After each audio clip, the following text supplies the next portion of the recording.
Le jour où il n'y aura plus de fumeurs, elle va probablement perdre sa job. Voici la vice-présidente de Mon Choix au Québec, Arminda Mota.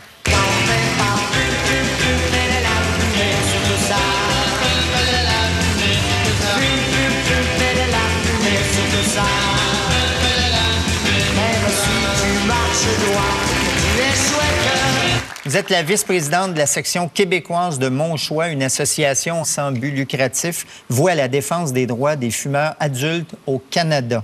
À compter du 31 mai prochain, la loi sur le tabac au Québec interdira l'usage du tabac dans tous les endroits publics et tous les commerces privés à l'intérieur comme à l'extérieur. Il y a environ 1,3 million adultes qui fument au Québec. Est-ce qu'ils vont devoir se cacher dans le garde-robe pour s'adonner à leur vice? Bien, j'espère que non. J'espère que le gouvernement va finir par entendre raison et qu'il va comprendre que c'est pas parce qu'on fixe une date butoir que les gens vont disparaître, qu'on va arrêter d'exister. Il ne faut pas oublier qu'on parle d'un produit légal. Donc, au même titre que ça, qu'on peut consommer, c'est évident que c'est un produit qui comporte des risques pour notre santé. Donc ça, il faut être clair là-dessus.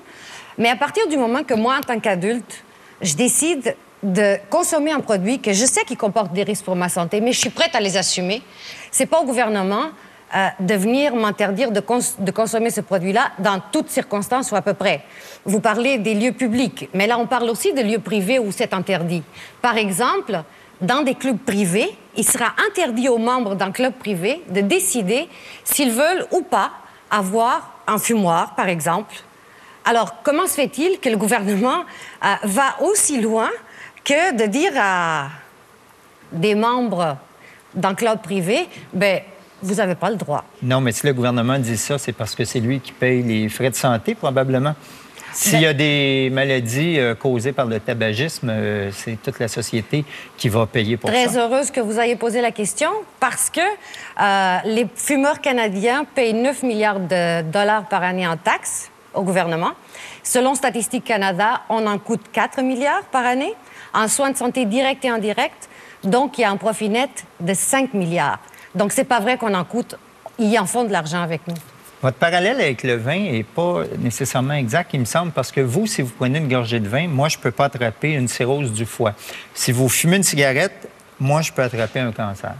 Bien, ça encore, ça oui, dépend. Évidemment. Si je fume une cigarette... Non, mais tu vas dans un bar, c'est certain que la fumée secondaire, Absolument. c'est comme si tu avais fumé une coupe de cigarettes dans la soirée. Moi, je comprends votre point dans les clubs privés, mais au public, quand il y a des non-fumeurs...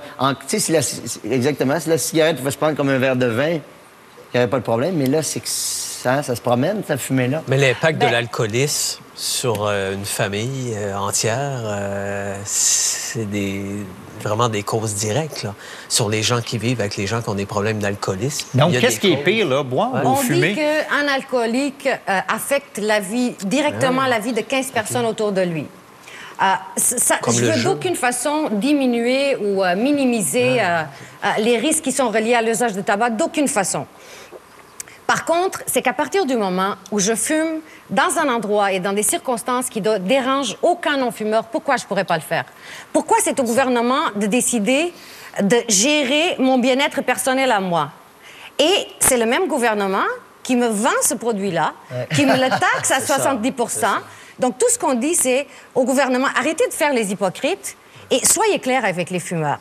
Établissons les choses clairement. Oui, il y a des risques pour la santé. Non, on ne coûte rien à personne. Et tout ce qu'on demande, c'est d'être consulté et de faire partie de la solution et non pas juste du problème. Mon Choix est financé par le Conseil canadien des fabricants des produits du tabac. Ça ne fait pas de vous un organisme très indépendant? Pourquoi on serait moins indépendant que les groupes antifumeurs qui sont d'une part financés par l'argent de tous les contribuables, sur lequel aucun fumeur peut siéger? Et en plus, ces mêmes groupes-là sont aussi financés par l'industrie pharmaceutique. Comment se fait-il que personne n'en parle? Moi, j'aimerais qu'on en parle. J'aimerais qu'on parle des liens entre les compagnies pharmaceutiques qui produisent des produits de substitution de nicotine. Personne ne parle de tous ces liens-là. Comment se fait-il que le gouvernement vient nous faire la morale, puisque maintenant, c'est plus une question de santé publique, là, c'est devenu de la morale, carrément. On est rendu vraiment à l'étape de la prohibition et surtout la technique de la dénormalisation, de pointer le fumeur du doigt puis dire « parce que vous fumez, vous êtes une mauvaise personne ».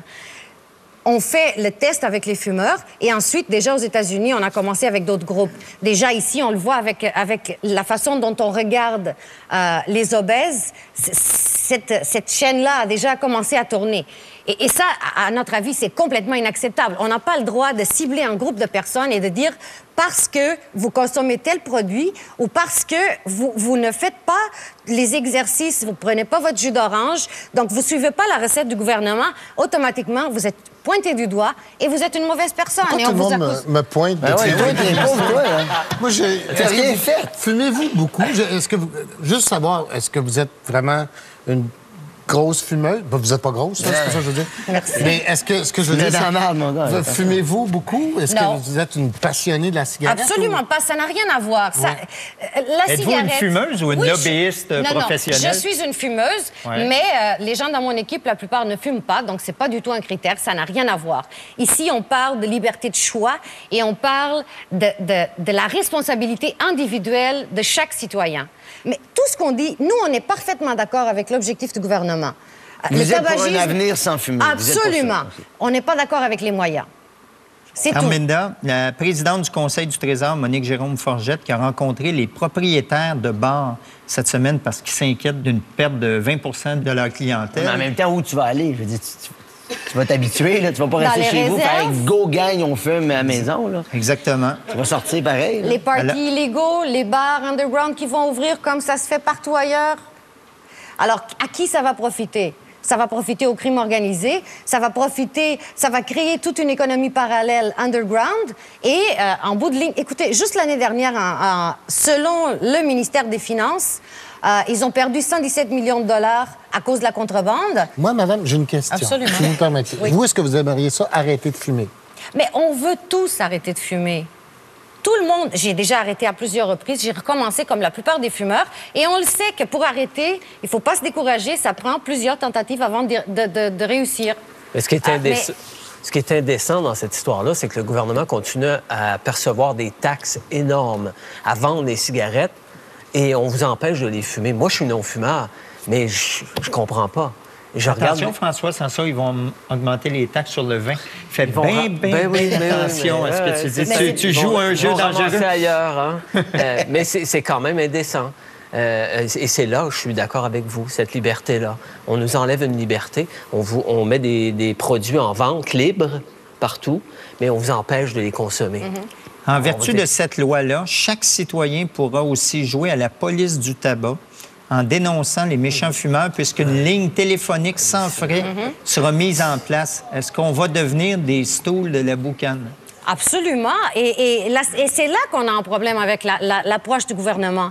Comment veut-on régler un problème en incitant les gens à la délation? Moi, ça me rentre absolument pas dans la tête. Moi, ça fait 20 ans que je suis au Québec, je suis une Québécoise et je regrette. Je crois pas que ces valeurs-là fassent partie des valeurs des Québécois et des Québécoises. Ça se peut pas. Alors, si on commence à faire ça avec la cigarette, quoi, après ça, je vais stouler mon voisin parce que je l'ai vu aller chez McDo manger?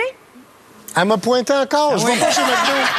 J'ai dit, je vais pas chez McDo. C'est toujours moi, ce soir. Veux-tu t'asseoir ici, toi?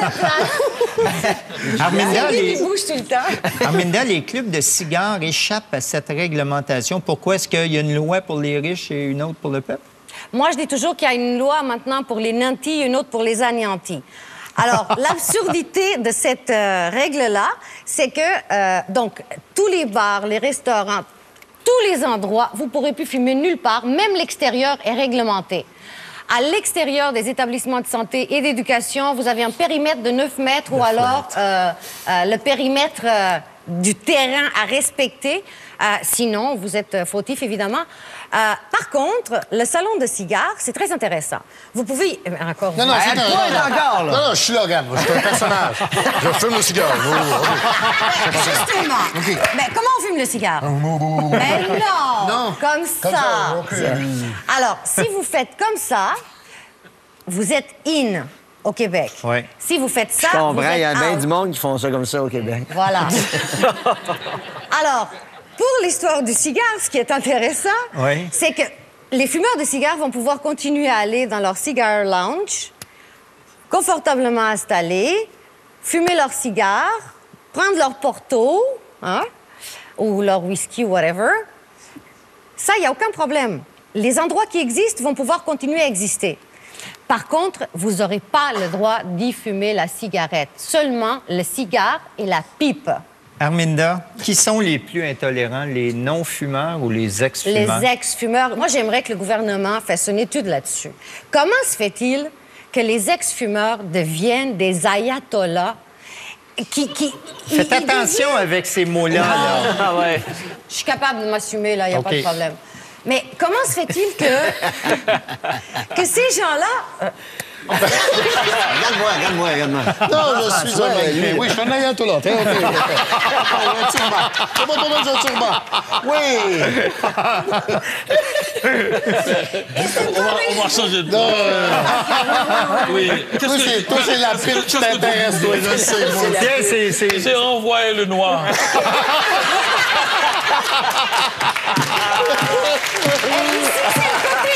ce soir! de ce côté-là. Ouais. ça, c'était Vous un peu voyez, beau, ça. c'est ça. Une question philosophique. Oui. Le problème, c'est que quand un fumeur fume, il fait fumer tout le monde autour de lui. Qui a le plus de droits? Le fumeur ou le non-fumeur?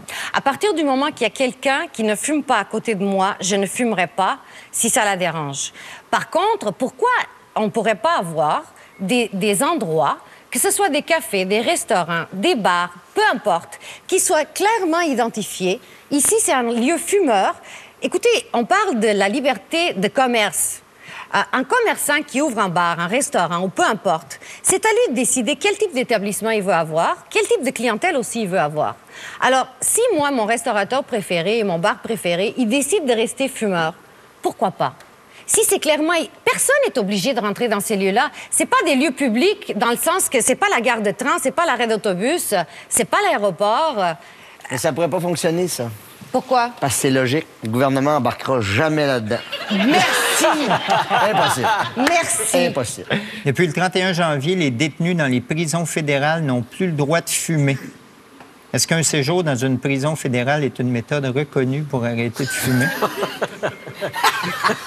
Quelqu'un? Tu fais un vol d'indépendance, tu peux, je vais arrêter de fumer. Par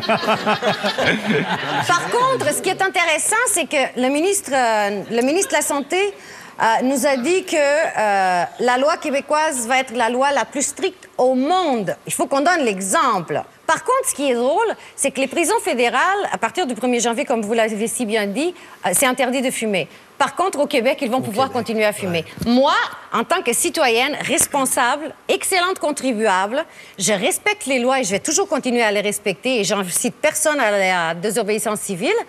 Moi, je vais me conformer à ces lois-là, alors que les prisonniers, eux, ils vont pouvoir continuer à fumer. Bien, ça veut dire une chose. Si tu es un délinquant fumeur, il faut que tu fasses un crime qui va te valoir moins de 2 ans de prison pour pouvoir être incarcéré au provincial. On prend des notes à la maison.